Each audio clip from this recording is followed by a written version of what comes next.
নমস্কার সবাইকে, আমার রান্নার চ্যানেলে তোমাদের সকলকে জানাই স্বাগত। আজকের রেসিপি ভালো লাগলে চ্যানেলটা প্লিজ সাবস্ক্রাইব করে দিও, পাশে থাকা বেল আইকনটা প্রেস করে দিও, যাতে আমি যখন ভিডিও দেব খুব সহজেই তোমাদের কাছে ভিডিওটা পৌঁছে যায়। তোমাদের করা একটা লাইক আর সাবস্ক্রাইব আমাকে পরবর্তী ভিডিও তৈরি করতে অনেকটা মোটিভেট করে। আজকে আমি তোমাদের সাথে শেয়ার করব অন্য ধরনের একটা রেসিপি, লাউয়ের খোলাচি বা লাউয়ের পিঠে। অনেকেই লাউ দিয়ে তরকারি বা ডাল খেয়েছো, কিন্তু এই লাউ দিয়ে যে এত সুস্বাদু পিঠে বানানো যায় সেটা হয়তো জানো না। তাই আজকের ভিডিওটা একদম শেষ পর্যন্ত দেখো, কারণ আমি স্টেপ বাই স্টেপ দেখাবো কিভাবে খুব সহজ উপকরণ দিয়ে দারুণ টেস্টি পিঠে তৈরি করা যায়।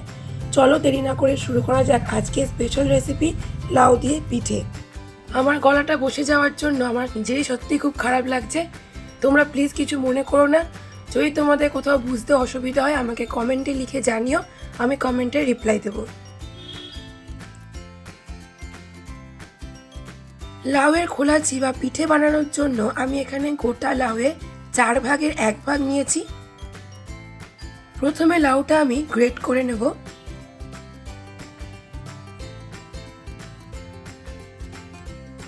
তারপর ব্যাটারটি রেডি করার জন্য একটি পাত্রে নেব 2 কাপ ময়দা, 1 কাপ চালের গুঁড়ি,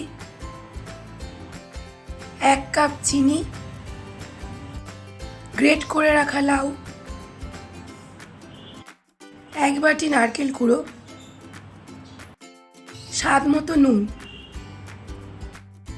সব কিছু দিয়ে খুব ভালো করে মিশিয়ে নেব। লাউ থেকে জল বেরোবে, তাই আগে ভালো করে মিশিয়ে নেবে, তারপর যদি প্রয়োজন হয় তখন অল্প অল্প করে জল অ্যাড করবে। একেবারে খুব বেশি জল দেবে না, তাহলে ব্যাটারটি পাতলা হয়ে যাবে। আমি অল্প অল্প করে জল অ্যাড করে সব কিছু ভালো করে মিশিয়ে ব্যাটারটি রেডি করে নেব।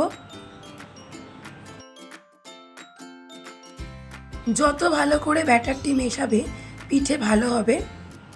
ব্যাটারটি খুব বেশি পাতলা বা ঘন যেন না হয়। ব্যাটার আমার রেডি হয়ে গেছে। এরপর একটি ননস্টিক প্যানে পরিমাণ মতো সাদা তেল দেব। তেল গরম হয়ে গেলে তার মধ্যে ব্যাটারটি বড়ার আকারে দিয়ে দেব।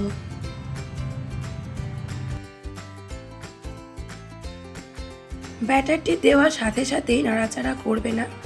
1 মিনিট পর এক পাশ ভাজা হয়ে গেলে উল্টে অপর দিকটা ভালো করে ভেজে নেব। দুদিক ভালো করে ভাজা হয়ে গেলে একটা পাত্রে তুলে নেব। এই একইভাবে আমি সবগুলো পিঠে তৈরি করে নিয়েছি। আশা করি রেসিপিটা তোমাদের ভালো লেগেছে। তোমরা বাড়িতে অবশ্যই একবার ট্রাই করো, আমাকে কমেন্ট বক্সে লিখে জানিও তোমাদের কেমন লাগলো। ভালো লাগলে লাইক, শেয়ার ও কমেন্ট করতে ভুলবে না। আবার দেখা হবে নতুন কোনো রেসিপি নিয়ে। ততক্ষণ সবাই ভালো থেকো, সুস্থ থেকো।